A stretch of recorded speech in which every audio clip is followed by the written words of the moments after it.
everyone. Welcome to the Three Best Friends podcast. I'm Jacob Palmer. I'll be your host tonight, and I'm here with my co-host, Mike Towndrow. Johnny Chimpo 2020. Yeah, and we also have Matthew Wright. I don't know what the hell that was. You'll find out. I don't either. But thank you for tuning in. So tonight we're going to be discussing our top 5 personal video games of all time. But first, let's get into the media that we are consuming this week. Mike, let's start with you. All right. So I want to talk about 2 games and 2 films. I'm going to blaze through the 2 games and blaze through one, or try to blaze through one of the films, and then focus on the last one. So the 2 games I played were Bomb Slinger and Adventure Pals, both on Switch. Bomb Slinger, have you guys heard of this? No, I actually was on my Switch the other night and saw that you were playing like 2 games I've never heard of. I'm like, what the fuck? Why isn't Mike playing better games? So you know how the Switch launched with the bootleg Bomberman that came out? Mm-hmm. Yeah. This is a good Bomberman game. Oh. So I know, Matt, you have a problem with this term, but it's a 16-bit isometric roguelike Bomberman. Okay. So you're literally going through the maps, it's a roguelike, you're collecting collectibles, and every time you die, it resets, whatever, but you do keep some of the upgrades, and it's literally grid-based Bomberman, where you play as this, like, cowboy, and you're placing bombs, you eventually get little guns and stuff, and you're just killing enemies, and then each level ends with a big boss, whether it's like another cowboy or an animal. It's really fucking cool. It's beautiful, the music is really cool. It plays with the isometric 16-bit-esque stuff, like when you go into a shop to buy upgrades, it turns into a full 3D game, and you see the bomb slinger, like, facing you in 3D, like, very Doom-like. It's cool. Highly recommend it. I'm having a lot of fun with it, and I usually don't like roguelike games. So Is it so since it is a roguelike, I'm guessing there's not a co-op functionality? there might be co-op. I think there is. Because I was going to say, like, even though, like, the Bomberman game we got at launch, like, was Konami just trying to, jerk off some money, but there was co-op. Just like, US didn't get a lot of them, but the Super Bomberman games, like, there was, like, 4 or 5 of them. I think US only saw 2. But after 2, there was co-op. And those are some of the most fun games you can play. Yeah, I saw it has multiplayer on the menu. I don't know what multiplayer means. So I don't know if competitive or co-op or both, but yeah, I haven't had time to, I haven't had anybody to mess around with it with. Okay. The second game, Adventure Pals. Adventure Pals is a 2D action platformer. The art style is very the Behemoth, who did Alien Hominid and Castle Crashers. So it's that art style. It's stunning. Like, clearly they got inspiration from them.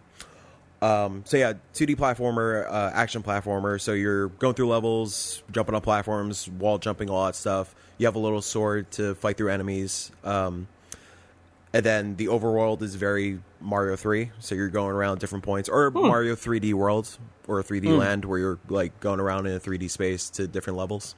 Right. It's really cool. It's goofy. It's funny writing.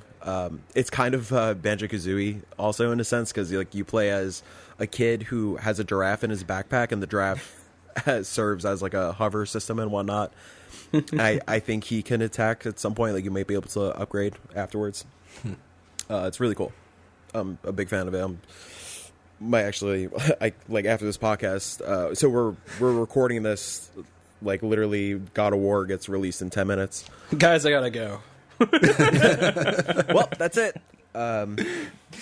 Yeah, no, that elevator pitch for that game actually makes me want to play it. Playing on Switch feels great in handhelds. I mean, the Switch is my indie machine, just like my Vita was my indie machine. So, yeah. All right.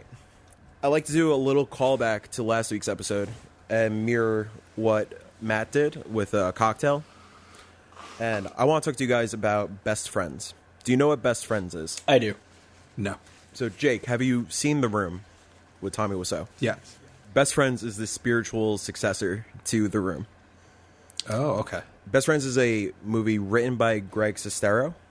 Matt, do you remember what character he played in The Room? He plays Tommy's best friend in the movie. Yeah, I forgot his name, though. Oh, I don't know. Whatever. I can't think of his name. Is it? It's not Mark. Oh, it's Mark. Oh, hi, Mark. Yeah. Oh, yeah. Yeah, it's Mark.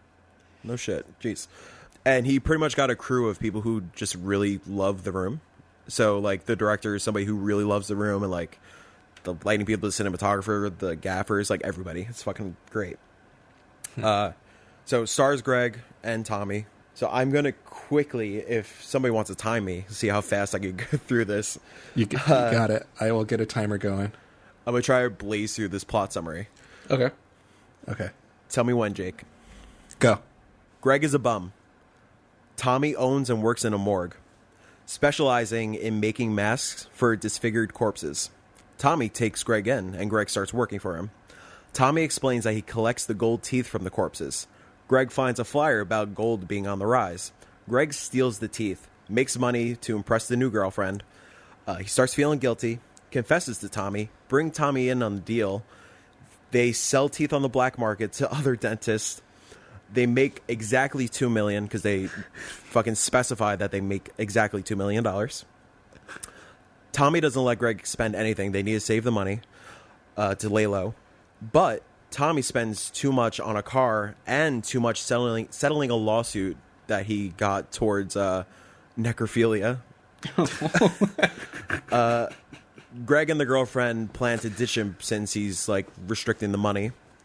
The plan was to fake Rolling Stones tickets because during a Vegas trip, Tommy mentions that he loves the Rolling Stones for his birthday and ditch him on the side of the road, get him blackout drunk and then ditch him on the side of the road on the way to the fake concert. Shit, I lost my place. Okay. Once they get to the side of the road, Tommy realizes that they're fake. Greg and Tommy get into a fight on a cliff. Tommy falls off the cliff. Greg is like, oh my god, what the fuck? My friend died. Cut to credits. Part 2 trailer. Part 2 coming out in June. End. I need to see this movie now. So that was like a minute and a half. Yeah, Minute and a half? All right. Minute and a half. This movie feels like 5 fucking hours. Oh my god. It's short. It's a short movie, but it just feels like a fucking eternity. It's very much. It's not even Greg. He doesn't take it seriously. It's very much in the vein of The Room. Right. Me and Kelsey were laughing the entire time. There's like little references to The Room. Like they play catch at some point. Tommy says Greg's character's name is John. At some point, Tommy says, "Oh, hi, John." Like it's pretty fantastic. Yeah. Oh my god. I definitely need to watch this. Yeah, I wanted to, but it's select theaters. Like, I would have had to drive up to Portland to see it. Yeah. Right, because they're doing that Fathom event for it. Yeah. Right. And I think they're doing both parts. I got to see it with Greg in the audience, and he was doing a Q&A afterwards, and it was like, I expected it to mostly be questions about the Disaster Artist and The Room, but the crowd was very respectable, actually, like, That's asking awesome. decent production questions, even got questions about, like, the score and stuff. I didn't catch that with the credits. The fucking drummer from Imagine Dragons did the score to this movie. I don't know how that fucking happened, but whatever. I was just going to ask, how the hell did that? I guess he's a fan of The Room. I mean, everybody else is in this fucking movie. Right? Right? Yeah. And then the last movie I want to talk about. I'm excited to hear about this one. Me too. So, thanks to this podcast, I mean, we get a lot of special privileges. So, tonight, Thursday night, I got to go to a special preview screening of probably the most anticipated movie in the past 10, 15 years. Like, the biggest reunion of these, like, influential characters just coming on screen together. Guys, I just got out of Super Troopers 2. How was it? And? It may be better than the first one. What? What? So, first off, I mean, have you guys seen any of the reviews that have been going around? No, I'm I'm not touching any of the... Yeah. Exactly. Okay, Yep. so I won't say anything. But, dude, I went in expecting kind of a bad movie, but I'm going to like it anyway. Right, it's it's like it's an Indiegogo campaign for this movie. Right. Yeah, exactly.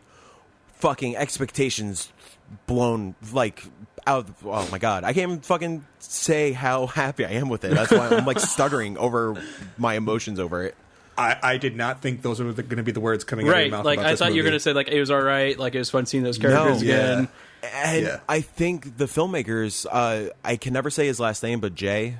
Krishandar? Yes, thank you. He directed it. I'm pretty sure he expected people to think that also, because the intro scene is very much that. It's like the intro scene happens, and I'm like, okay, this is the kind of movie it's going to be. Cool, whatever. I'm laughing. I'm having a good time, but like, it's not Super Troopers. And then it gets thrown out the window, and then we're in. Nice. It's awesome. so good, and like, they obviously reuse jokes. Like, they say the enhanced thing and Ramrod and all Leader Cola. Yeah. But it fucking works. And I'm laughing again, and it feels fresh again. And it's just so fucking great seeing these characters again. And God. It's like they didn't age at all. Like, everybody looks great. Right. They act... they play it off like the first movie happened a couple years ago. Right. Which is fucking great. I mean, looking at pictures of them, like, I thought the same exact thing. I'm like, they look exactly the same. Really, the only one that's aged is what's his name? He plays Brian Cox. Yes. Yeah. He definitely, obviously being the oldest one, he doesn't look great. Right. But Brian Cox fucking hilarious in this movie. Oh, that's awesome. I don't want to like spoil it or anything. I'm not gonna say shit about it, especially because you guys haven't seen it yet. But I cannot recommend seeing this enough. Like, see it in a theater, see it with a crowd, see it with a crowd of people who love the first movie. Yeah. This movie wouldn't work without the first one. Like, if you're not a fan of Super Troopers or not a fan of the Broken Lizard style, you're gonna hate it. Yeah. But if you truly love the first one, you're gonna have such a good time with this one. That's awesome. I actually might check it out this weekend. There's 2 movies I want to check out this weekend with Movie Pass, and that's one of them. And then I'm going to try for A Quiet Place. I meant to try it last week. I still want to watch that. Yeah. It's so good. I know. I just gotta get out there. Quick side note, I don't want to linger on this too long, but I didn't realize John Krasinski directed that film until the credits popped up. Yeah. That fucking blew my mind. And he wants to do a sci-fi movie next. Yeah, based on a short story. Mm-hmm. All right, that's all I got for the week. Alrighty, Matt. What do you got? So, this has been a productive week. I got sick last weekend, so I was spending a lot of time in the bathroom on Saturday. So thankfully, for the Nintendo Switch, right? Like, yeah, the power of the Switch, godsend, because I couldn't really bring my computer or anything else in there. So I finally caught back up with Super Mario Odyssey, which I only played like 3 or 4 worlds when it came out. Oh wow!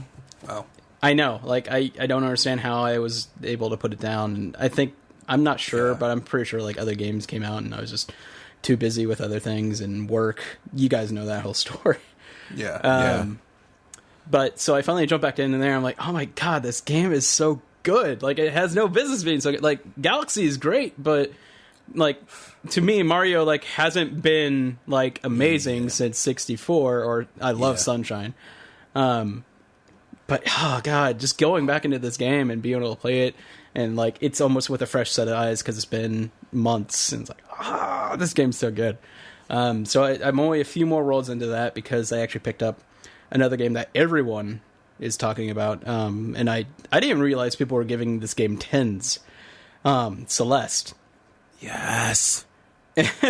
And funny game moment, like, everyone who talks about Legend of Zelda that's never played Legend of Zelda, like, I thought the main character's name was going to be Celeste. Right. But no, so I just finished the hotel level. Fuck the hotel level. I think I remember, like, I think you texted us about that, like, how frustrated you were with that. Oh my god, that's the most deaths I have in the game. Yeah, that was the most Super Meat Boy so far for me. Yeah. Just because everything you touch can kill you, basically.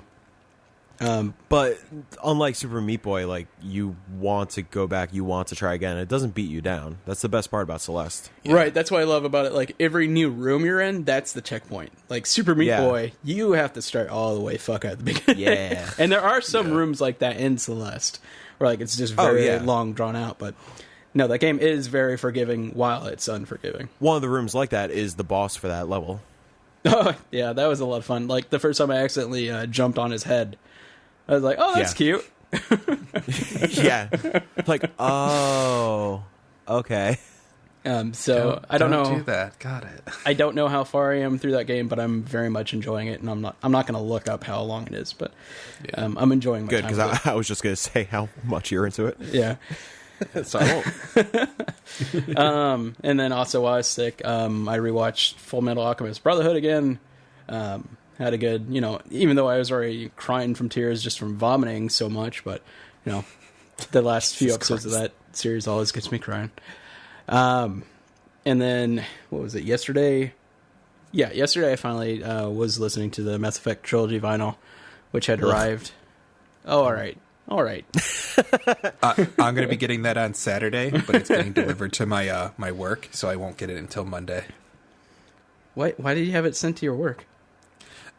Because the guy that delivers to our actual place here at our apartment is stupid, and will sometimes either leave it outside just right in the walkway where someone can steal it, or he actually misplaced my AFI Sing the Sorrow record for someone else, gave someone else the mailbox key, and it took a week for me to get that one back. Wow.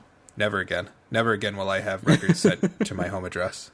My mailman sucks many a fucks also. Like, I send shit to work all the time.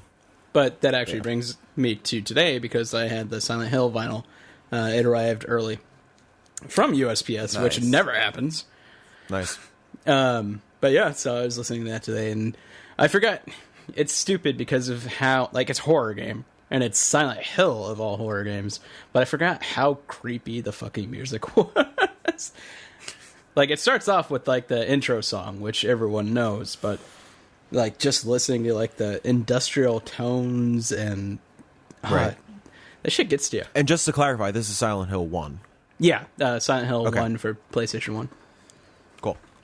But yeah, those soundtracks still hold up so well. I hope they do 2 one day, because one of the songs off of 2 is just so good. I imagine Mondo has some kind of deal with Konami, because since they're doing the Castlevania series, Well, I mean, they were doing Castlevania, but we haven't gotten one in 2 years. But not to harken on that every episode. But update next week. Yeah.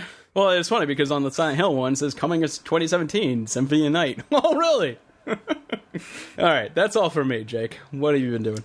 Well, I actually had a funny thing happen in Far Cry 5. I don't know how far you guys are on it, but I just liberated John Seed. This might be spoilery, but it's really funny, and I really want to talk about this. So. No, I know Mike is that far. I not personally, but I've never been. I don't care about the story in Far Cry, so go ahead. All right, let's spoil it. So people listening, if you don't want Far Cry spoiled at all, it's not really a spoiler, but mute it for a couple seconds. Okay, starting now. So when you go to kill the brother, John Seed, he's in a plane flying away. So you're shooting down the plane. And so I shot down the plane, but he jumps out in a parachute. And when he jumped out, I'm I'm trying to shoot at him with the bullets. And then I was like, oh, I got rockets. Let me try a rocket. I ended up hitting him with the rocket in the air. And then he just fell right to the ground. and so you land the plane and you go and you do the cutscene thing. But I started thinking, I don't think that's how that was supposed to go. How did that end for you? He's supposed to parachute down, and you're supposed to get him to the street, and you fight him on the street, and then he has his dialogue and shit. But I cut out the whole shooting out. Saving time. I said, you know what? You're in the air. You're easy to kill. Let me hit you with a rocket. It wasn't that easy, but I tried. That's the thing about this game. It's very Breath of the Wild in some parts, where if you think something's gonna work, it's gonna work, and I give him so much props for that. That's what I love about this game. It's so many different things can happen. The only thing I can't stand in this game is my stupid allies, but I digress. Whoa! What about the dog? No. Don't get me wrong. What about motherfucking Cheeseburger? Cheeseburger's amazing, but I don't have Cheeseburger, and I don't have the Cougar. I forgot what her name is. I just got her yesterday. I forgot her name. Yeah, I forgot her name too. But I don't have those. I have Boomer. Boomer's awesome. I hate when he gets down and he's down far away, and I hear him whimper, and I'm like, it breaks my heart. So I had to the stop. first time that happened, I was at a gas station and like I just got rid of all the enemies, and then a semi truck was coming along, and I just saw that the dog was in the middle of the road. I'm like, nothing's gonna happen. Like they're not gonna let that happen. Yeah. I'm like, oh my god! Why did you stand there, you idiot? But yeah, like as soon as I heard that, like I couldn't have Boomer in my team right now, so I started using this one girl who's a sniper. But every time I turn around, she's like, "Okay, I'm gonna kill him," and she goes to kill him, and she's down. I'm like, Yeah, I don't like her. And then I tried to have like my ally drive me to the place. Oh my god, I was sitting in the gun of a truck for like 5 minutes, and she's like, she just sits in the car. She's not driving. And I have it marked on the map, go. And so I had to kick her out of the driver's seat so I can go. And then she gets in the gun. I'm like, no, that's not how that's supposed to work. It annoyed me, but there's so much more fun to do in this game. And like, yeah, Far Cry to me, like the whole reason, like I said, like I don't really care about the story. To me, it's all about the experience because it's always going to be something different for everyone else. Like for me, like the first game I got into with Far Cry was Far Cry 3. And for whatever reason, during that point in my life, I was just drinking anytime I played that game. So, like, I just remember putting on the radio that was, like, whatever music that was playing. I'm like, all right, I'm driving. Like, I'm actually, like, emulating that I'm driving drunk, even though I would not ever condone that in real life. Yeah, please don't. So I'm hitting people left and right and just like, all right, it's time to skin another shark. And I'm like, oh, shit, there's another shark behind me. Ah! So I'm actually really excited to replay Far Cry 3 when that comes out this summer. But nice, yeah, that's what Far Cry is to me. Yeah, I really like this Far Cry the most. I think because the storyline, it seems like something that could really truly happen. I don't know if this is even considered spoilers anymore because Far Cry 3 came out so long ago. But holy crap, was Voss just like a wasted opportunity? They kind of all are. Yeah, like Far Cry 4, I felt like. Especially when, like, oh, Troy Baker, he's going to be the villain and all this. And yeah. He was in, like, how many scenes of this game? And, like, he wasn't even in it. He's the talent. But can confirm Peaches the Panther, or Peaches the Cougar. Yes, Peaches. I knew it started. I thought it was Peaches, and I'm like, no, that sounds weird. Named after the famous song by Peaches, Fuck the Pain Away. Good to know. You're welcome. I also been playing Persona 5, as that was my game of the year last year, but I really want to get the platinum for that game, and I just got to do one more playthrough. I would have had it in my previous playthrough, but I missed one of the one mission that I had to do to complete all of the save people's hearts, basically. Like, I missed one of them. Oh, that's the worst. Especially for a game like that. Shit. Yeah, for Persona, it's the worst because it's based on days. And so when you go past that day, when you go past a certain part, I got a text message on it, and I never replied to the text message about doing this mission. If I just accepted that mission through the text message, I would have been fine. But I went through, like, I have so many saves for Persona, so I tried going back to, like, all my previous saves. No, it was too late. Like, it was, like, in the beginning. I missed it. So I had to play through it again, which I don't complain about because I love this freaking game so much. But it was just one of those things where you're just like, son of a gun, I could have had this platinum.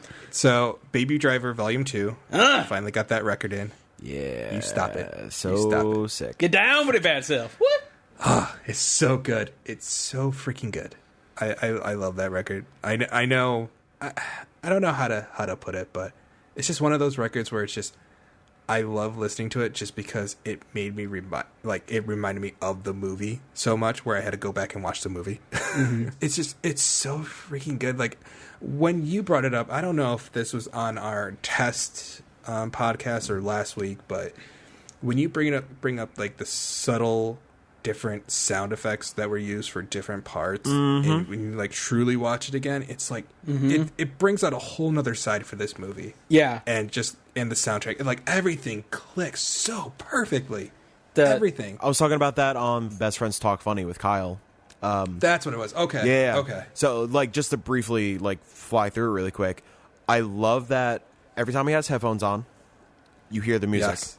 If he takes the left headphone out, you only hear music in the right, and vice versa. Whenever he doesn't have a headphone in his ear, you hear the tinnitus, which is fucking brilliant. that blows my mind that how like that didn't win the Oscar for best editing. Speaking of the headphone thing, dude, having the whole setup with a 5.1 surround sound, it brought it out that much more. Like, just in my home setup, and it's just like, oh my god. Normally, every movie I watch in surround sound and stuff like that, but like when I heard about this thing, and if you actually watch that movie with headphones on, it's so apparent. Like, it's there. Like, it is literally like when he pulls it out. And it's like, holy shit, that brings a whole new element to that movie. And like one of my favorite things about albums and like track listing and all that stuff is transitions between songs. This movie does that with the who distributed this? Was it Paramount? Sony. It was Sony. Yeah. It's Sony. So the Sony logo pops up in the beginning of the film, and their like theme tone or whatever happens was a Sony beep, and then that transitions to the fucking tinnitus. Yep, and that's how the film starts. Yep. It's that like for seeing that for the first time just instantly hooked me. I was like, "Fuck, this is a Mike Townsend movie. I'm gonna enjoy the shit out of this for the next 2 hours," and I did. Holy hell, that's a audio engineer's wet dream. I didn't realize how much I love this movie until like watching it recently. Like, I'm not a movie buff like Matt is. Like, I can't tell you like, you know, why this movie is great and all that stuff. I just recommend watch it. I like it. No, I can honestly say Baby Driver was my favorite movie of last year. Yeah, it was up there for me. Like, if we ever have to do a top whatever list for movies, I think it's going to be on there. And how brilliant the movie was. Like, I didn't even pick up on the cues until the second time I seen it. I was actually showing it to my friend during the holidays. Like, me and my girlfriend Al realized it at the same. Like, she probably realized it before me because I'm an idiot. But I looked at her. I'm like, wait a minute, and she's like, yeah. I'm like, what? So that's all that we've consumed this week. So let's go on to the main topic of the show. Our top 5 personal video games of all time. And the way we're going to do this, no shout-outs, no wish this game made it to the list. We're not doing that. We're going to go from our 5th game, 4th, 3rd, 2nd, 1st. We're going to go that route. And we'll just do one round each. So with that said, Matt, why don't you start us off? Well, before I get into what my game is, I have to preface this with Jake's an asshole. Like, no, let's not, ease our way into this. Let's not lube this up. Let's not, decide what genre, what era a game. No, let's just go straight in, no lube, dry. I had to make my top 5 video games for every single console I've played just to come up with my top 5 of all time, which honestly actually didn't take that long, but I still want to say fuck you to Jake just because, it was extra work that I had to do. And I'm not sorry. But this won't be a surprise to anyone that knows me or anyone that sat, near me during PSX 2016. Me. My ears are still ringing from your screams. Yeah, Taryn is probably terrified of standing ever near me. But number 5 for me of all time has to be PlayStation 1's Parappa the Rapper. But funnily enough, I didn't complete this game. I didn't finish this game until it was on the PlayStation Portable. Just because, I never owned the game on PS1. Me and my brother just rented a lot of games. Funnily enough, I still own 2 Extreme. If anyone knows what that game is, you know what low budget ass, no money video gaming is. I played the Jackass video game for PSP. I know what low budget gaming is. But Parappa the Rapper, it holds such a special place in my heart. And we saw it remastered. It just came out last year. And it's the music in that game, just the heart of that game. And it shares such a special message too. You gotta believe. You could tell somebody out immediately, oh, fuck you. But, it's a great game. They scream in their face, I gotta believe! Yeah, I gotta do what? What are you talking about? I gotta believe! This motherfucker tries to get me out of here! But I love that game. It's always gonna be in my top 5. It was hard for me to put it at the bottom of my top 5, but as long as it's still in there, that means it's fantastic, and it'll always be fantastic. And I will never not love that game. That is definitely one of the games that since it got remastered, I've always had it on my radar to pick up. I just haven't yet. But I remember when my parents one day they surprised me with a PlayStation 1, and Parappa was the game that they got with it. And I was so excited to play that because I remember the commercials back in the day. Oh man, I like really wanted to play this game. I don't think I shut up about that game. And then my parents finally bought it, and we go to hook it up, and we go to turn the PlayStation on. Doesn't work. Ugh. And so we go to return it to get another PlayStation. They didn't have any. So I ended up getting an N64 instead. But yeah, that's one of those games where I really wanted to play it. I remember just seeing how like fun it was just through the commercials and whatever. So but it's one of those games I need to go back and play. Yeah, so no joke, on the playground in elementary school, we had a circle battles? of us, and I literally was doing Parappa the Rapper rapping. Like, we had a circle, and people, like, I'd be like, step on the gas, and other people in the circle would be like, step on the gas. Like, we were that white. Oh, man. So that's awesome. Is that your favorite song off of it? So, before, I would have to say Stage 3 with whatever Ribbit, the flea market. Yeah, no, that's the correct answer. Money, money, money is all you need. That's such a great... Like, the first time you nail that, pressing it at the same exact time that you need to, it feels so satisfying. Hit that funky flow. If I could sell a skunk like this. It's so good. It is a fantastic track, but having revisited it almost every year, I play this game, and now that it's on PS4, it's a lot easier.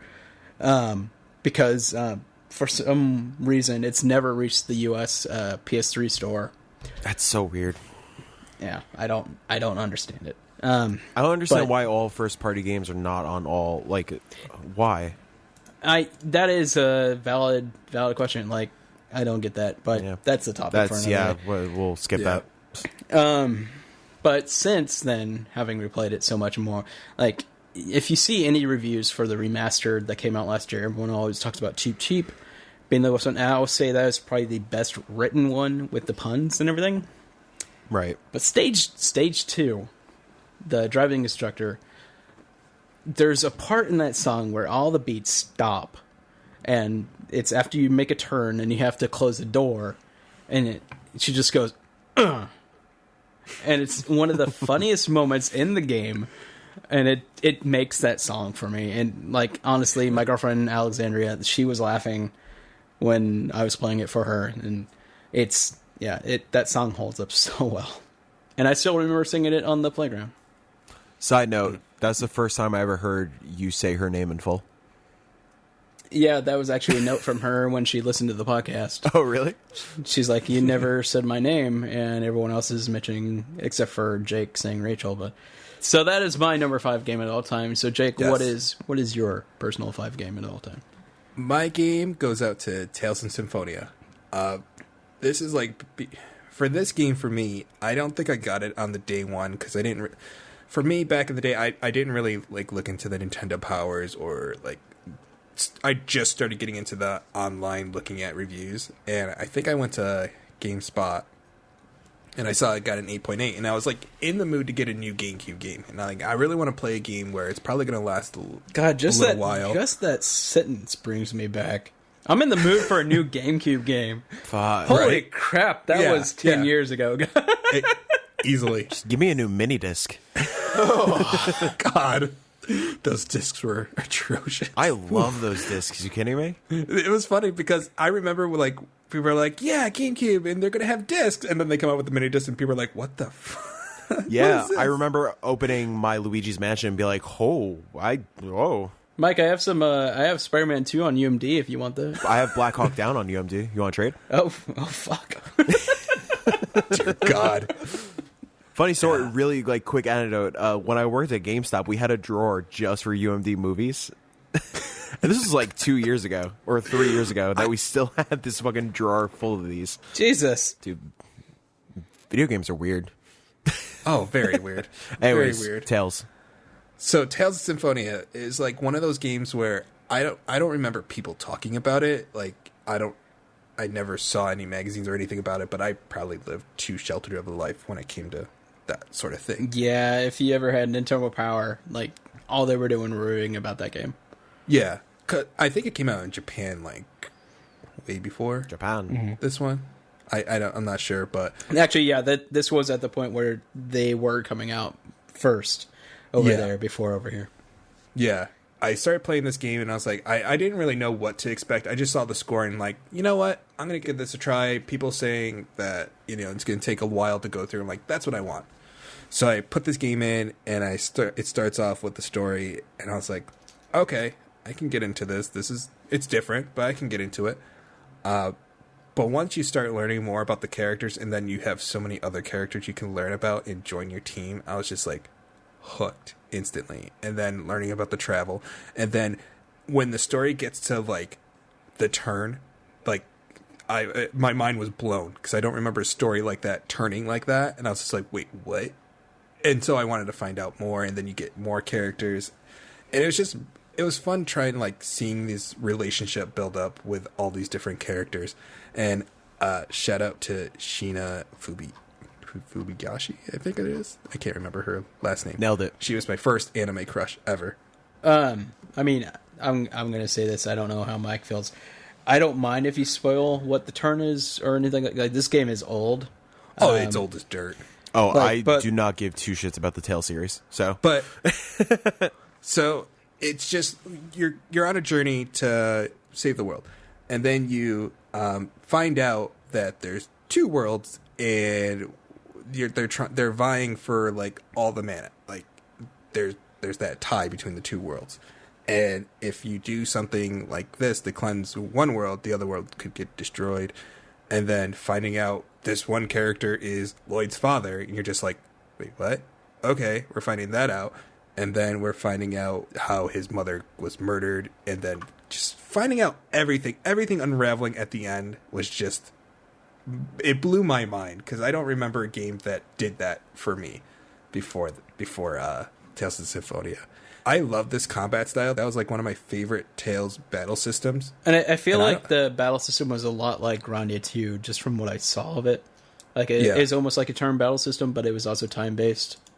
Yeah, it was time. It was like you can do this. Like you can have this like big battle with like all these different monsters that could be like 3, 4, whatever. Mm-hmm. You can do your spamming of your regular attacks, but if you had your skills, like you would have to time it just right in order to do it. Because it would take longer for it to come around again. Right.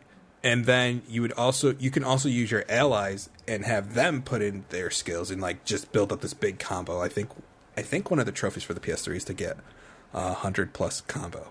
Wow. It might be more or less, but it was like one of those things that you're trying to do, and then like who's going to be in your team? Is it going to be the mage? Is it going to be the healer? Is it going to be someone who's, you know, primary in physical attacks and all that? It was just fun to mess around with when you have different types of people in your party.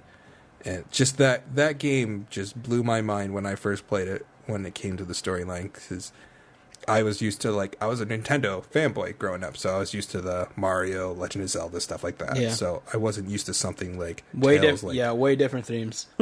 Exactly. Way different themes. All right, Mike. You're up. All right. So, I'm already starting this off kind of controversial and putting my flag in the ground with this one, but my number 5 pick is Mario 3. That's such a non-fucking, like, hey, what's top 5 games of all time? Oh, Mario 3's got to be on there. Yeah. So the debate is Mario 3 over Mario World. I think Mario 3 is fucking leagues ahead of Mario World. Well, yeah. No, I'd agree. Yeah. I like 100% agree. I like Yoshi's Island more than Mario World. Yeah. This game is oozing with style. I love that it's set up as a play. It's especially now, like playing it as a quote unquote adult. And being a kid who's always drawn to Broadway, and I'm a sucker for musicals. Just that opening with the curtain, it's just like, welcome. We're putting on a fucking show for you. Like, be part of the show. How many times would you start up the game and actually just watch the opening? Oh, countless. I feel like every time I start up the game, I don't want to skip it. Right. It's so good. The the way the music comes on Yes. as well. Oh my god. And the level design, like how everything is literally strung up, like the little clouds and stuff are strung up like a fucking play would be. Right. It's fucking phenomenal. Like, how do you think of that early in like gaming's history? Right. It's so sick. But yeah, the music, the fact that this game was premiered during the fucking Wizard is fucking mind blowing. Like, how did the balls that It's so Nintendo bad. has? I know, but I like love the it. balls that Nintendo has to premiere a game during this fucking film that I can't imagine did that well. It's so good. But yeah, and gameplay wise, it's so tight. Even like as a person who always hates water levels, the water worlds are like still great. No, like that is like one of the like earliest games I can remember. Like, oh, you didn't get the flute. Oh, you didn't get the P-wing. Like, what are you doing? Like, you're messing up. Like, Yeah. dude, I'm just playing this game. But yeah, no, Mario 3 is my number 5. Matt, what's 4? So 4 for me. Controversial as all hell whenever you're discussing any of this series of games, because it's usually whatever game you played first or finished first in this series. And of course, I'm talking about The Legend of Zelda, which, unless like you're living in Iraq or you only play Call of Duty, you have played one of these games. But for me, my favorite Legend of Zelda game has to be, and comes in at number 4, is The Wind Waker, which on the GameCube, not the Wii U. I will say I was one of those people that did not like it because of the art style, and then I played it and then absolutely fell in love with it. I went back on, like, I was looking through, like, the old internet and stuff recently, like, a year or so ago, and, like... The old internet. well, I mean, it's 10 plus years now. But, yeah, everyone was actually up in arms about the art style. Yeah. But I realized that wasn't because of the actual game. It was because of whatever space show or Nintendo's called their convention. They showed like a super realistic Link battling Ganon. Fast forward however many years later, they showed off like a realistic Zelda in the Unreal for Wii U, and then they showed off the trailer for Breath of the Wild, and people got up in arms about it. Yeah. Yep. It's like the same No, shit. completely. Like, even though, like, you know, since, you know, like, everyone agrees Breath of the Wild is amazing, there's still a lot of people who are still upset with Wind Waker. Yeah. The reason I had to choose Wind Waker is because, for me, it was the first Zelda I had finished on my own. After years of just watching my brother play Zelda games, you know, I was delegated to playing as Tails whenever we played Sonic. But Wind Waker, like, the music, just the freedom of that game, I beat it almost in one night. Like, I stayed up the entire night and I was just enamored by that game. Getting all the C charts, the Triforce charts, everything about it just spoke to me. And it actually, like, since then, like, I guess I didn't know it was an itch I had, but, like, you know, pirate games. Dude, same here. Oh, God, and say what you will about the art style and everything, but it has one of the most brutal fucking ends for Ganon in any of the games. Yes, it's Easily. fucking incredible. When that happened, my jaw dropped. I'm like, Seriously. what? Like, I'd been up for like 12 hours at this, well, longer than that, but playing the game for 12 hours, and like that finally happened. It's like, whoa! Yeah. That was out of nowhere, and you're just like, I never thought I would see an ending like that in a Legend of Zelda game. Yeah, and then like there's also the reveal midway through the game that, you know, Hyrule was flooded, Right. and like, holy shit, this is the fucking castle. Yeah. Like, I saw my brother, and I played through some of Ocarina of Time and Link to the Past and all that. Like, holy crap. Delayed spoiler alert for Wind Waker, I guess. Yeah, but you I mean, haven't at played this that point, game by if you now, haven't you suck. played, yeah. So all those revelations coming to me, and I'm discovering this. Like, my brother hasn't played this game yet. This is like, holy shit, like, I'm figuring out gold at this point. Like, he hasn't even touched this yet. Like, so that was just, like, a huge moment for me, game-wise, and just, as a fan, as Legend of Zelda, just watching and playing little bits like Link's Awakening and all that stuff beforehand, being able to actually play through this and finish it before my brother even touched it, it was just a huge moment for me. It was almost like a coming-of-age story for me in video games. And to this day, like when I was playing Breath of the Wild, and you get to the village of oh fuck me, I can't remember their name. The race, the bird people. Oh. Yeah. Nope. Can't do it. Yeah. but the moment you roll up there, like it's so soft at first, like it's almost not even music, and then you get there and like that tune starts hitting from Wind Waker. I started crying when I played Breath of the Wild for the first time. Like I got goosebumps from nostalgia. I'm like, oh my god, like holy shit. Rito, yes. Yeah. And it brought me to tears because just how much that game meant to me. So Jake, number 4. I had a hard time with this one because I love the series. I just didn't know which one to put on the list. Yeah, and see, I almost put one of them on my list too. So yeah, that is a very hard decision. It was a hard decision, but I had to go with the first one, and what I'm putting on here is Kingdom Hearts because that, oh my god. Like, I remember seeing this game first, and I'm like, this is a Disney game? Really? You have Disney characters? This is going to be stupid. And then my buddy's like, no, this is not stupid. You need to play it. So he let me borrow his PS2 disc, and I go home and I played it, and I was like, wait, what? It's like, this kid opens up into this world, and then you get sucked into it, and you find Donald look goofy, and it's just like, okay. And then, you know, Donald butts heads with Sora, and it ends up being like a really cool story with them getting along together and fighting alongside. But it opens up more than that. It's more than just visiting these worlds and seeing all these different characters that you knew throughout growing up. You get the backstory with Riku, and you like feel sorry for him, like going into the darkness, and then just seeing all these different villains and everyone interact with each other. It's just awesome. It was just awesome to open up to that. And it became like one of my favorite crossovers of all time with all these different characters. Dude, that's the thing. Like, how the hell did this work? You know? Who even thought of this? Like, why is this successful? Like, granted, people love Final Fantasy, people love Disney, but like, that's the weirdest fucking crossover. Like, if you think about it, it's so normal now, but this is like one of those things where like, that's not going to work, and it worked. Yeah. The story worked. Like, I loved seeing the story. The ending was awesome, and it makes you want more. It started my descent into like wanting to know more about the Heartless, and then you get to know about the Nobodies in Kingdom Hearts 2. And I will say the combat system is better in Kingdom Hearts 2. Way better. Yeah. It flows a lot better. But story-wise and just opening up into this world, I have to give it to Kingdom Hearts. And then when you beat the story and then you find out later on, oh, did you go to the Colosseum? Did you defeat all these guys? Did you fight Sephiroth? And you're like, no. Did you get the ultimate weapon? Like, no. Like, oh, okay, I need to play through this game again and do all this stuff.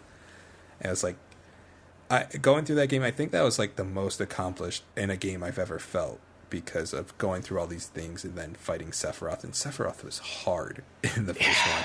He was super difficult in the first one.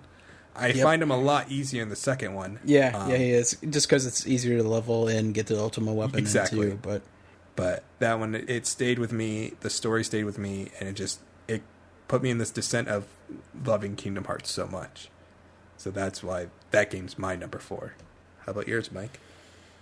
Mine is my favorite Legend of Zelda game, Breath of the Wild. Yeah. So mine was always Wind Waker.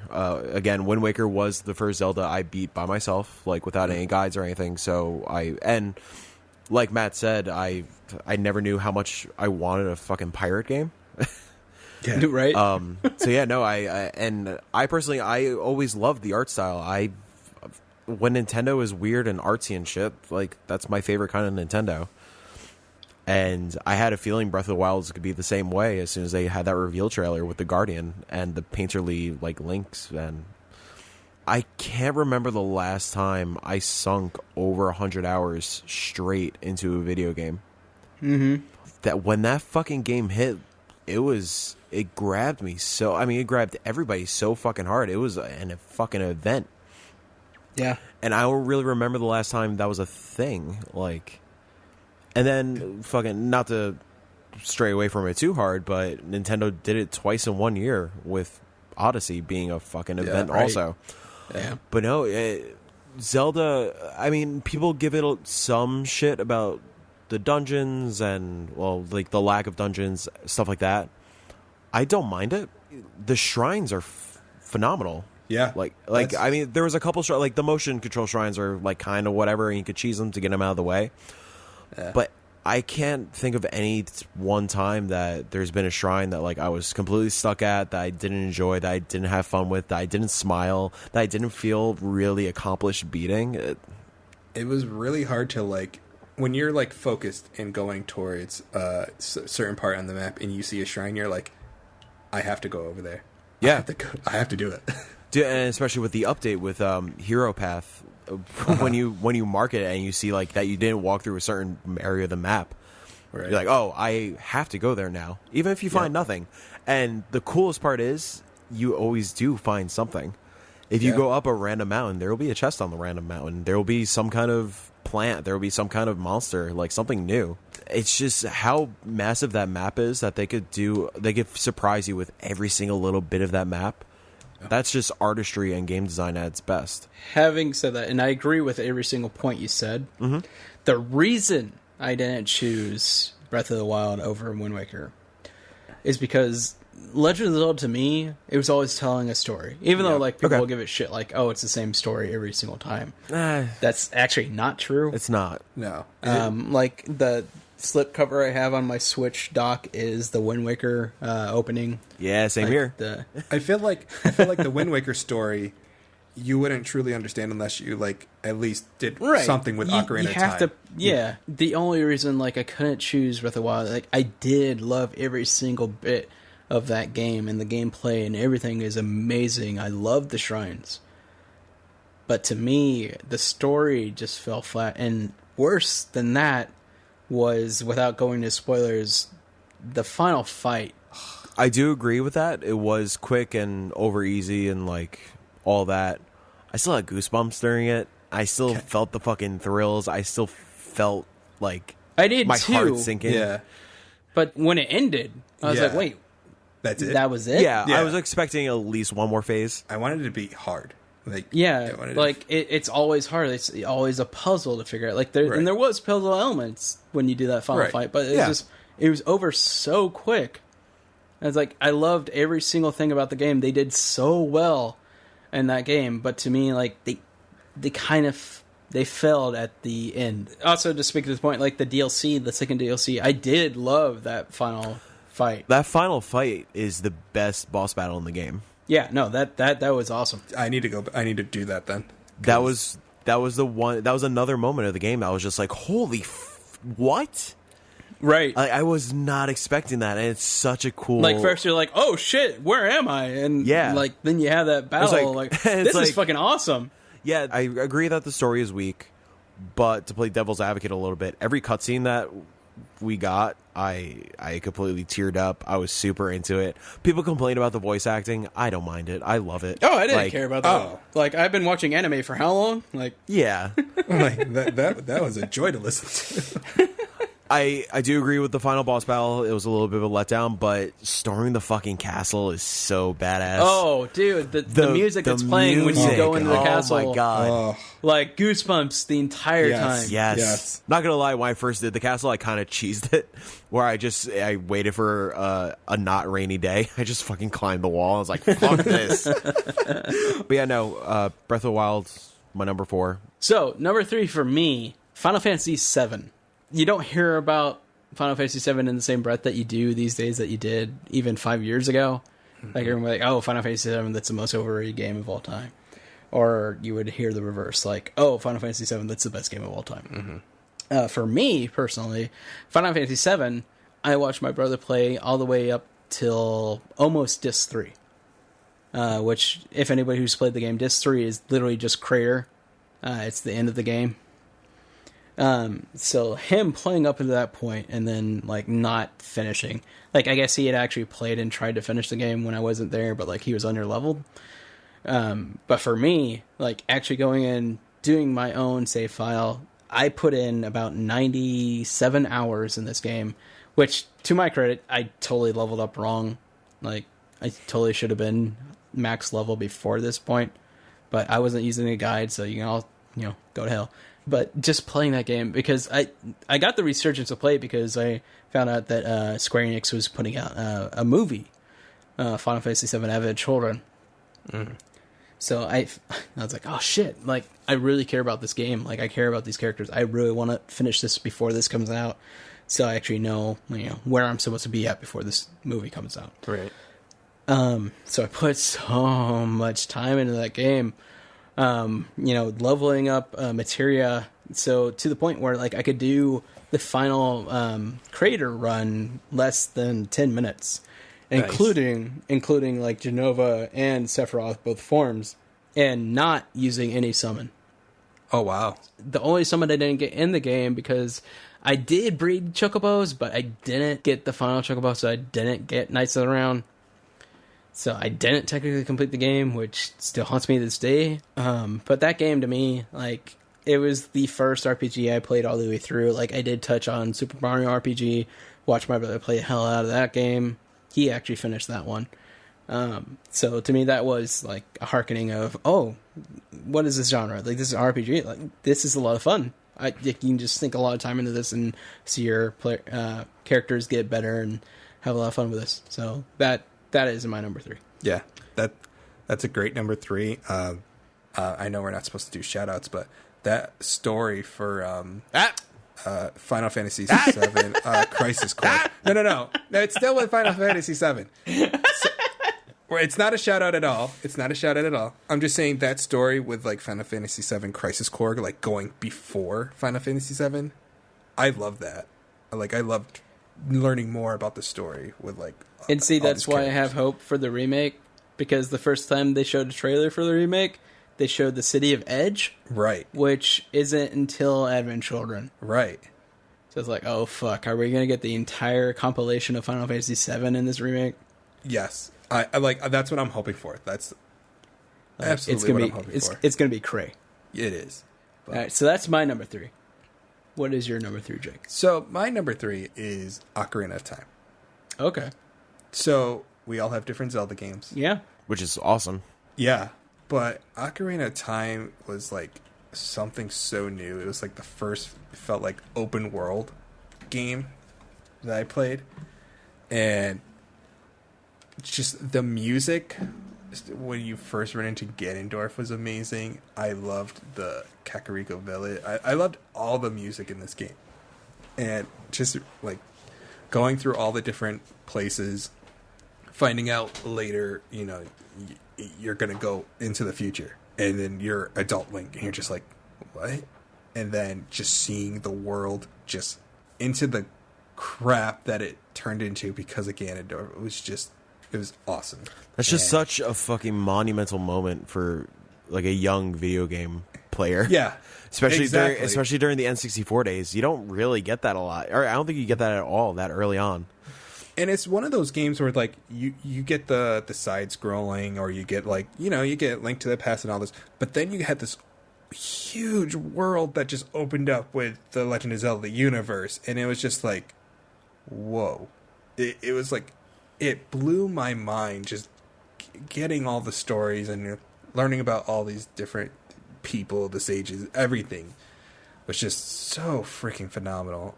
Just thinking back on it, and and just the bosses too. Oh my god, I love these boss battles, like especially Phantom Ganondorf. I love that fight, dude.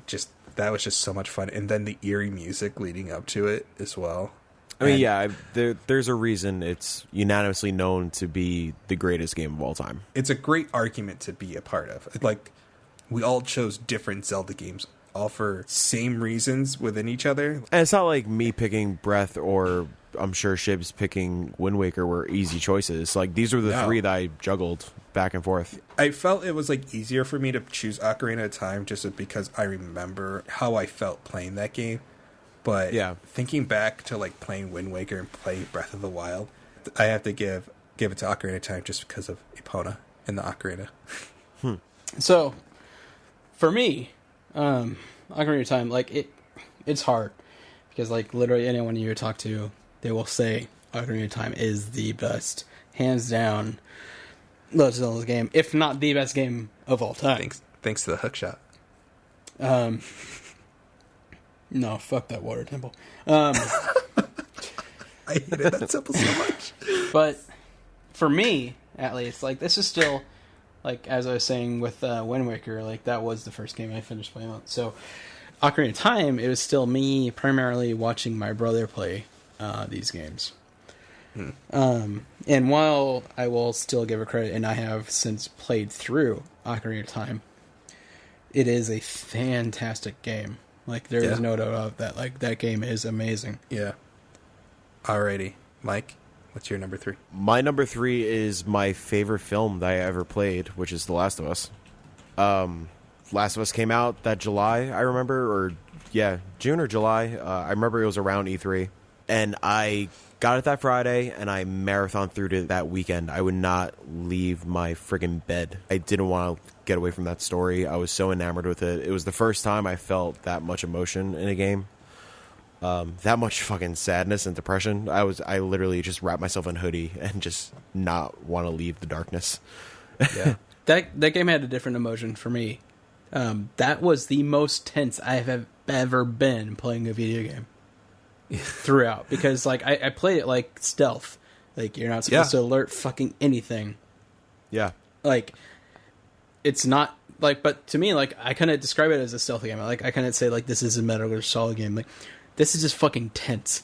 That is the genre of this game. Like, the story is fucking amazing, the soundtrack's amazing, and everything like that. But like, no, it's fucking tense. Just speaking on towards the tense part, like, for your first time, like, fighting a clicker, and you die, I'm just like, no. Like, that's when you learn, like, this is not one of those. It's not an Uncharted game, not even close. So you have to play stealth. It was a totally, like, I wasn't expecting it from Naughty Dog. It didn't make my list just because there's other games that hold more nostalgia factor, or just games that, like, had more of a moment in my life for, like, separate reasons. But that game is definitely, like, should be regaled as one of, if not the best game of all time. Yep, I agree. It's, I can never say enough good things about it. But yeah, that's what I got. I know we're going to probably mention it again at some point, but yeah. All right, Matt. Number 2. Number 2 for me, all the way back to my childhood. I used to watch my brother play Mega Man games on NES. I always tried them, but I always failed because those games are fucking hard as hell. But on SNES, a new Mega Man came out. Mega Man X was, I don't want to say it's easier. Like, it definitely is easier, but there was kind of more like a skill involved, whereas Mega Man, it was just timing. Like, you always had to be on time to make sure you make that jump and all that shit. Whereas Mega Man X is like, you have multiple ways you can go about things. So that game, the soundtrack, fucking, I always make a joke with my brother who, like, he's a musician and shit like that. Like, whenever he's trying to figure out what to do and stuff, I'm like, you should do, a 12-minute long version of Storm Eagles stage, because that fucking song is rocking. And that was one of the things that stood out too with Mega Man X. The soundtrack was fucking awesome. Like, it was just a rocking soundtrack. Mega Man has always had great soundtracks, but like, Mega Man X differed itself from Mega Man, where it wasn't just like a chiptune thing. It was trying to be a rock album. That and the upgrades and everything like that. That game is so ingrained in me. It's one of my favorite games to replay to this day. It's like, I'm so happy that it's coming back again, like with Switch and stuff like that. I'm pissed off that it's 2 different collections. Fuck you, Capcom. But I'm going to buy it anyways. So, Mega Man X, number 2 on the top 5. Nice. That's a good one. So for mine, I'm going to have to say The Last of Us as well. Right. I had to put The Last of Us on here because just like the same reasons Mike said, just overall story, the feel, everything all together was just amazing. But I might have also a different reason why I'm putting it on here. It is the most fun I've ever had with a multiplayer in a long time. Oh, interesting. See, I never touched the multiplayer. I always heard it was amazing.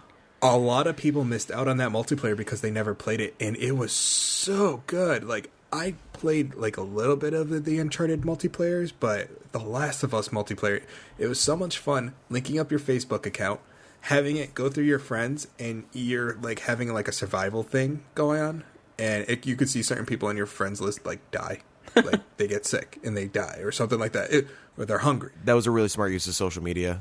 Like, yeah, no, it was 100% smart, and I was like, when I saw that, I was like, oh, that's interesting, but it made you want to like build up, get the resources, make sure your community stays alive and survives, and it's like it was like a 12-week process or something like that.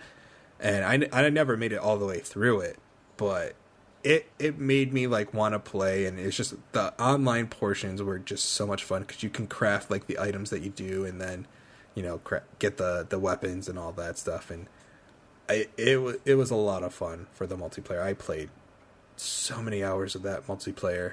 I will say this, something I didn't touch on before. Troy Baker, like you can usually pick him out of a crowd in whatever you're playing or listening to. Like, for example, Fullmetal Alchemist, the English dub, he does VA for one of the characters, and it's like, oh shit, is that Troy Baker? Mm-hmm. Like it was, but Troy Baker in Last of Us, like that, you would not be able to tell that's Troy Baker. Even Nolan North in Last of Us, you would not be able to tell. Right. Seriously. I had a hard time. There was only like certain dialogue, like at one point that was like, oh, that's definitely Nolan North, but it was very short. Right, and people always like to give Nolan North shit, like, oh, you can always tell it's Nolan North in the video game. Yeah. Like, to their credit, like, they actually fucking, like, the directors or stage directors, any of them, they fucking acted their asses off in that game. Yeah. So I was saying, best film I ever fucking played. Right. It's like, exactly. And like a lot of people like don't have the nostalgia factor, but the actress who played Ellie, like I remember her from fucking Growing Ashley Pains. Johnson. Yeah. I was like, oh shit, that's her. Like when I finished the game and looked it up, I'm like, oh fuck, I didn't know she's still around doing shit. And to her credit, like now, like after going to PSX and seeing that fucking guitar thing live. Right. Oh my god, that was like my heart. It's just like nostalgia has blown the fuck up and it's become something new. That game, can't say enough about it. No, never. Mike, you're up. I really struggled with this one. I mean, I'm sure you guys could tell by my list. I'm mainly a Nintendo kid. I mean, granted, we all are, but like, I will always be a Nintendo kid at heart, especially with this series, Pokemon. I will forever be a Pokemon master until the day I die. Yep. Yeah. I literally played every single Pokemon game that has come out. The one that I'm choosing for this list as my number 2 game is Pokemon Silver. I kept going back and forth between Silver and Yellow. All right, between Silver, Yellow, and Red. But Silver, to me, is a better game because it's 2 games in one. Yes. You play through the new game, and then, surprise, you get to go through Kanto again. And it's fucking phenomenal. Like, granted, like, it's in a different order, so it feels like a new game still. But you get that instant nostalgia, and nostalgia in quotes, because, it was like 2 years apart or something like that. You get to go see Brock again, and Misty, and Lieutenant Surge, and that was such a mind-blowing moment thinking I beat the game and I would just play again. To this date, no other Pokemon game has ever done that. No, which is so weird. I mean, I'm happy they didn't. Like, save it for a new time. Like, save it for when it's really going to fucking hit again. Yeah. And, I mean, one of my favorite video gaming moments was getting to the end of that game and fighting yourself from Red or Yellow. Yeah. And, like, at that point, like, the anime was really big, and of course, and that trainer has Charizard, Venusaur, Blastoise. It's so fucking epic. Yeah. And it's funny that, like, a game on a Game Boy Color can be epic. Yeah. So we did mention that, like, back then, games came out in Japan before the US. That's just how it worked. Right.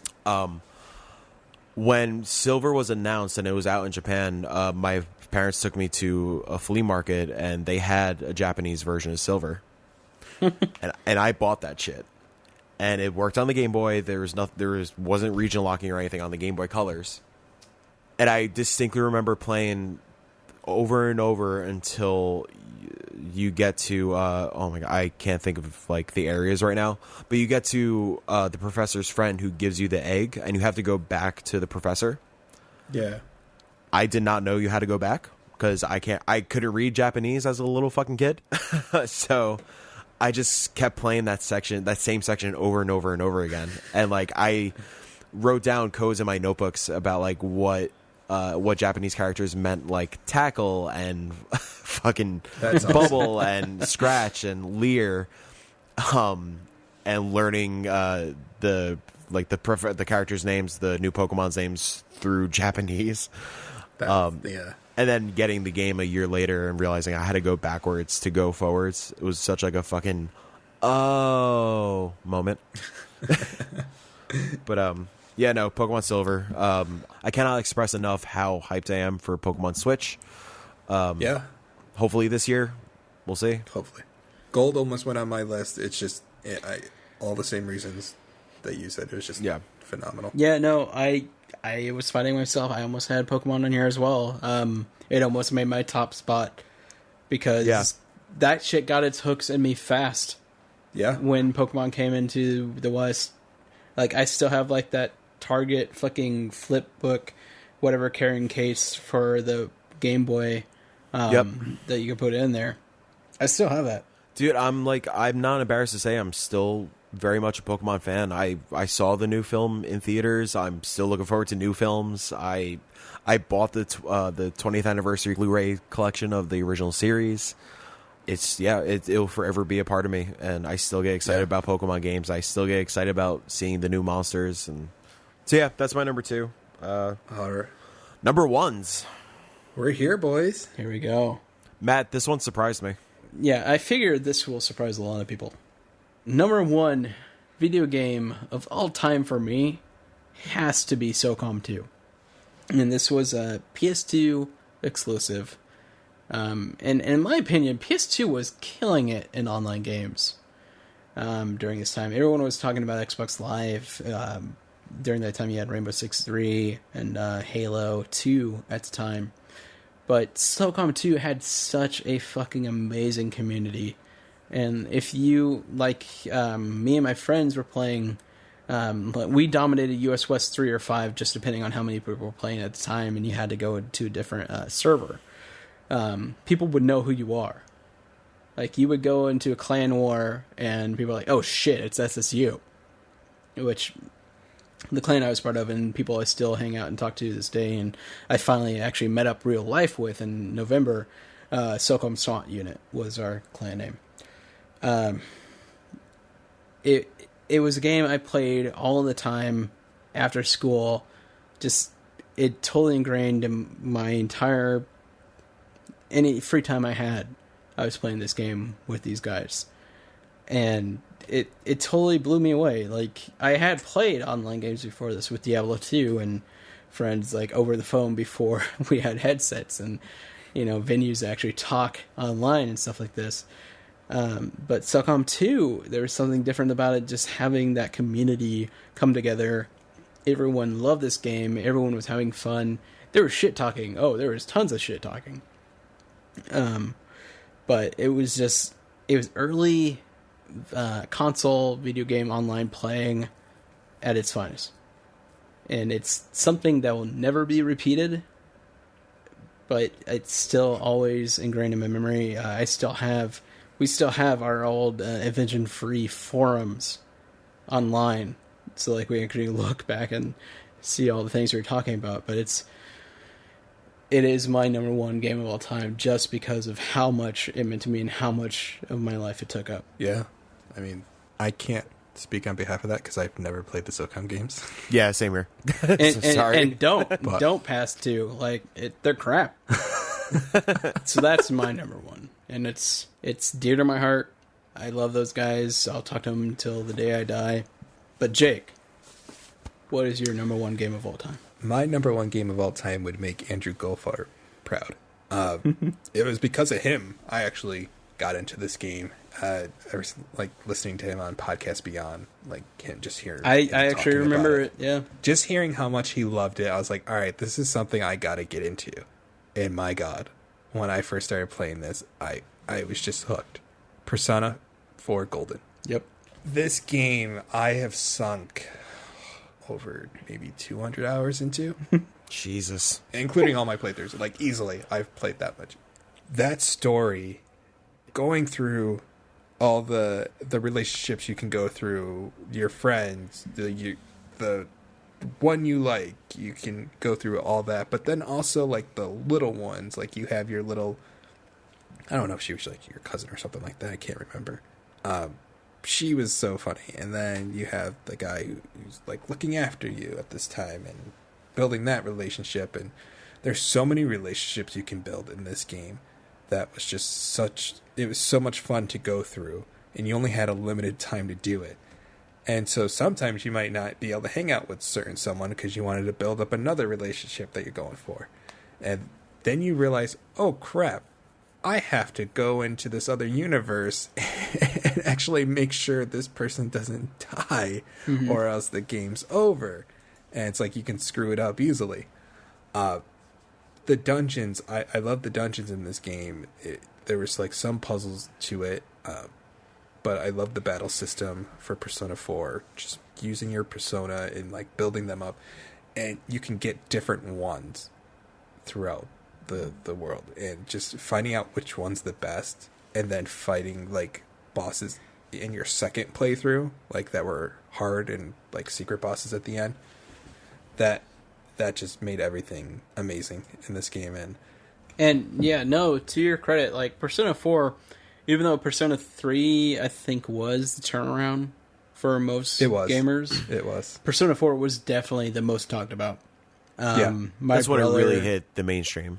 Yeah. It's one of those games where it's like, if you're not into JRPGs, you probably won't like this at all. But it's, the Persona series, it is a JRPG, but it's also like, it's a very stereotypical old-fashioned RPG where it's just a dungeon crawler. Right. So, Mike, what is your number one game? My number one is no real surprise because I mentioned it before, but it's Pac-Man World for the PlayStation 1. Oh, you got me. You threw me for a loop because, like, I thought you were fading, and I thought you were just gonna be like straight out, like, he's just this is gonna my cut straight out. one. Yeah. I do like that game. Anyways, hey, no shout outs. Hey, all right, Yeah. all right. Bitch. Shut up. No, my number one is Star Fox 64. To me, that is legitimately a perfect video game. It's short, it's sweet, it's to the point, it's punchy, it has characters you love right away, it has memorable villains. It's literally Nintendo Star Wars, and being such a Star Wars fucking nerd growing up, that's all I wanted. And just the Nintendo spin, being a Nintendo kid also, like putting a Nintendo spin on Star Wars, like that's a match made in heaven for me. That's something I play at the very least every 6 months. I do a playthrough of it. Usually once I'll do one on 64 and then one on 3DS, like alternating in between. I'll take different paths every time. That was one of the first games that had multiple paths I've ever really played through. Yeah. The first time I discovered that, like, oh, I could go to the secret boss on Corneria to go to the asteroid field with the monkey mechs. That's fucking crazy. This game has more routes and stuff. What the hell is this? The first time I got the secret boss for Andros, where it was just the brain and the eyes. Yep. Like, what? This a game can have multiple endings and multiple bosses. What the fuck is this? Yeah, right. I had experienced that through my brother. And not to get real, but my father growing up was never crazy about video games, and like never crazy about me gravitating towards like nerd culture and all this stuff, because I was forced to play like sports and baseball like growing up. That's what he wanted me to be. Star Fox was the first one that he connected with also. He would literally sit with me every time I play it and watch me fighting these like random ships and whatnot, because he's the one that introduced me to Star Wars back when they re-released the trilogy in theaters back in '97. Right. So that was the first time him and I actually connected on something I loved. Instead of me having to, try to force myself to do things that he wanted and that he loved. Right. So yeah, it obviously has that kind of emotional connection for me as well. But yeah. But yeah, no, I can never say enough good things about it. It breaks my heart that we're probably never gonna get a good Star Wars. Well, that too. Yeah, that too. We're probably never gonna get a good Star Fox game again. But I'm always holding out hope. I hope, because it would be fucking perfect on Switch. I know I say that a lot, but like, no, yeah. But no, that's my favorite of all time. It'll never change. I know, like, there clearly are better games than that. Like, but yeah. I have a question for you. Yes. Would you rather get another Star Fox game and be disappointed, or never get a Star Fox game again? I would like them to keep trying, because it makes me sad to think that Zero is the death of the franchise. Exactly. I just at least one more try. So I'll say this. With Star Fox, I love that series. Like Corneria from Star Fox SNES. That's the ultimate morning, like, oh shit, I gotta get up, I gotta get ready for work song. Like, dun dun dun dun dun dun dun dun dun. Like, just on the SNES sound chips and everything. It's amazing.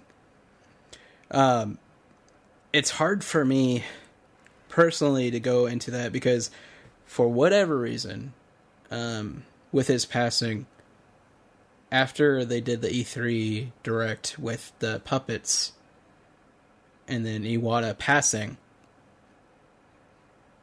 it was hard for me to even touch Star Fox. Yeah, understandable. Like, I'm tearing up right now just even talking about it. Like, after you read about, like, everything that Iwata did for Nintendo and everything like that, and after that show and everything, like, that show was amazing. Like, holy shit, like, I was laughing my ass off that they did the puppets and everything like that. And unfortunately, like, Star Fox Zero was the punchline, but after that, it's hard. Yeah, I remember watching that conference or that Direct at work, and Star Fox being such an influential thing for me. I could not stop laughing. I could not stop smiling. I couldn't believe that's what was actually happening. I couldn't believe Star Fox was the star of Nintendo again. Right. But yeah, no, it's unfortunate that Zero was the punchline. Yeah, because it was the year after that, I believe, that he had passed, and then I believe so. Yeah, they played that animation of him going away, and it's hard even to talk about. It's like I have the Hybrid Theory vinyl. I still haven't opened that. I'm not ready to listen to that. Yeah. Okay. So it's Star Fox. I love the series, and it has a huge emotional tie, and even just part of my life, because watching my brother play through the SNES and the N64, finishing both paths. But it's, even though I love playing it, even the Assault or whatever the one on GameCube was. Yeah. It's hard to go back to it right now, just because it's still fresh, not in my mind, but in my heart, because of Iwata. I mean, while we're on the subject of super depressing talk, I know, I don't mean to fucking drag us down. It's totally okay. No, I'm gonna bring us down further. When my dad passed, I guess context for listeners, my dad lost his battle for see, now I'm getting fucking choked up and shit. My dad lost his battle to cancer. When he passed, all I did was play Star Fox over and over and over again. I did not know what else to do. I would just sit in my room and just be stuck, and if I wasn't just staring at the wall or having depressing fits and totally breaking down or just totally being lost in life, I was marathoning Star Fox over and over and over again and doing every route, every map, every Andros fight, every Bill fucking intro, every cat intro, like no matter what, I just marathon the shit out of that for, I want to say I did it for at least a week straight, maybe more. That's all I knew what to do. Yeah. I don't know where I was going with that, but No, it's there's no real ending to something yeah, like that. totally. But yeah, no, that's a big As I'm part talking about of, Iwata as my father, but but no, that's why it's my favorite game. Yeah. Yeah. no, I'm totally right there with you. That motherfucker brought out the Rumble Pack. Let's get real here. Rumble That's Pack, right. game motherfucking changer to the day, industry wise. Fucking remember the 6-axis? Yeah. But I want to say thank you for the people who actually sent in. Usually we would have people like send in a question, but we instead asked everyone, what are your top 5 games? So I'm starting with Dave Ardito, and I'm just going to go through the list. Okay, are you going to do 5 through 1 or 1 through 5? No, I'm just going to go through their list of how they had it. I don't know if this is how they wanted it, but his games were Assassin's Creed 2, Arkham City. Let me stop you there. Christ. Arkham City. Really? Let me go through the list. No. We ain't got time for this. I'm going through the list. I told you I'm going to Halo be quick. 2. I'm going to be quick. But fuck you. Arkham Asylum's better. Move on. Anyway, Halo 2. Let me stop you there. Halo 1, way better than Halo 2. Story-wise and LAN parties on Halo 1 was way better than Halo 2's online infrastructure. Move on. Hey, Mike. Can you edit him out of this? I'm editing the fuck out of this podcast. You kidding me? Thank God. Oh, come on! Right. These are Smash valid. Bros. And then Majora's Wait, Mask. what Smash Brothers? Come on! No, Just say Smash Bros. I got clarification. He meant Smash 64. No, Okay. I'm sorry, Melee. No, it's Melee. I have questions for this guy. Hey, Matt. This is his personal 5. That's okay. We don't judge. I can't have we questions. don't judge. No. His personal 5. I didn't question you on Okay. SOCOM 2? Really? All these games beat SOCOM 2. Can it? And you were talking shit about Conquer Live and Reloaded earlier. All right, fine. Put this on the bloopers. I don't give a shit. All right. And then we're going to Kelsey, which all she mentioned was Slime Rancher, and then she mentioned Spyro. But then she said she had a knack for Slime Rancher, which I assume we're putting knack on the list. So it goes Slime Rancher, Slime Rancher, Slime Rancher, Spyro, and then knack. So I'm going to say knack is her number 1 game. I can confirm. As her lover, I can confirm. Her See? lover. We got it.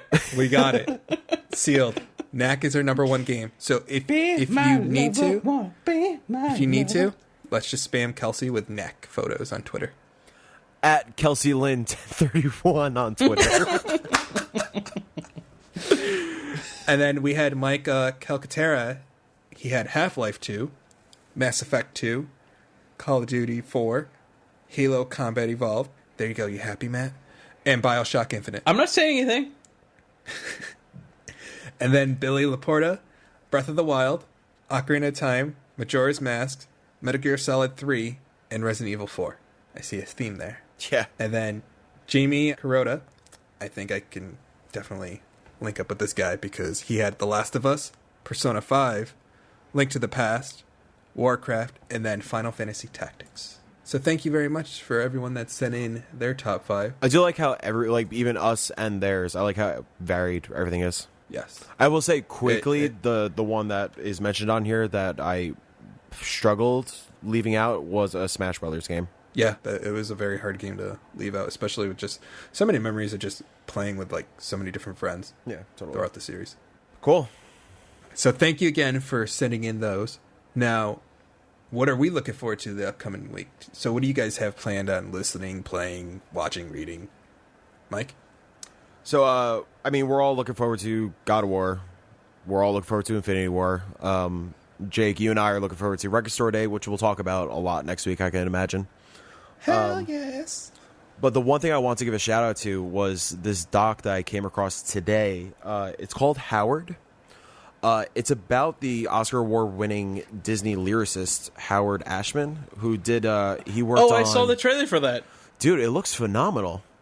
So, if you guys don't know, he did the lyrics for Beauty and the Beast, Little Shop of Horrors, which is my favorite film of all time. Little Mermaid. This guy is a fucking genius. And there's a doc that actually is premiering at the Tribeca Film Festival this weekend. I don't have time this weekend, but they are doing a screening of it on Tuesday. So I'm going to try to sneak into the downtown and check that, because that's right up my alley. Yeah. So we'll see. Hopefully I could talk about that next week. Hopefully, yeah, let me know, because I really want to catch that. And he died early. He did. Yeah. And for people listening, there is I guess it's the trailer. The Be My Guest is the trailer, I guess, right? Right. There was a thing on IO9, the blog, rare footage of the two stars singing, but it was also part of most of it was Howard, his direction. Yeah. So if you go on YouTube, there's a video titled "Howard Be Our Guest" clip. It's a phenomenal clip of the recording session that went into that song. Highly recommend it. So yeah, that's what I got going on this week. I pretty much had the same thing, except I'm just gonna try and finally watch Lost in Space on Netflix. Yeah, because I've heard same here. Good things about it. So hopefully be able to talk about that. What about you, Matt? Me, boring. Infinity War. My theater just started doing reserve seats. But because of that, there's now maybe half the seating per stadium. Yeah. So that fucking sucks. So I'm not going to be able to see Infinity War until next Saturday. So we're going to record and we still can't talk about it for a week. But God of War, obviously, as soon as we're done with this, I'm piecing out. I'm playing God of War.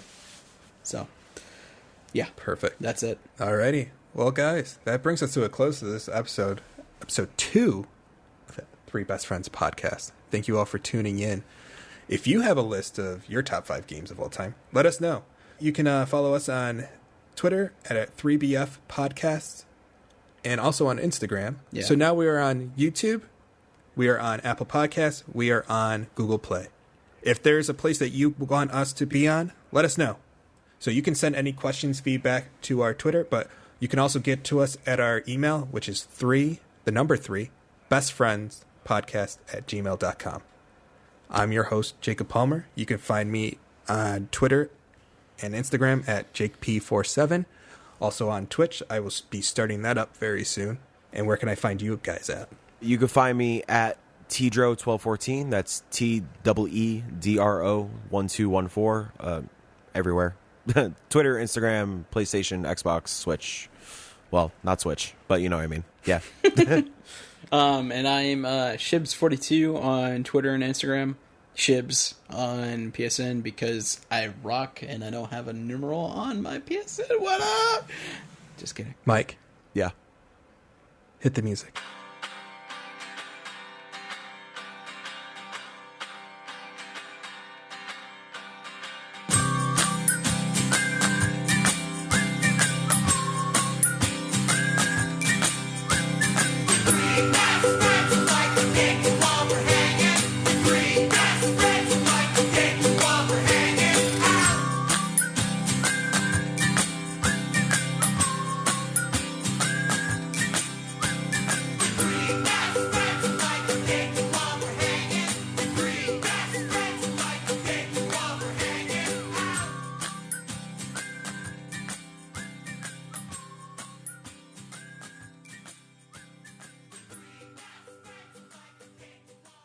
High score Fidelity. I like it. I just fucking saw it. We talked about that 20 minutes ago.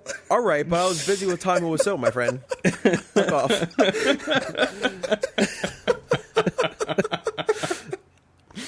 We need to have like a bloopers reel after the outro. Oh my god. Yep, that's gonna be in there.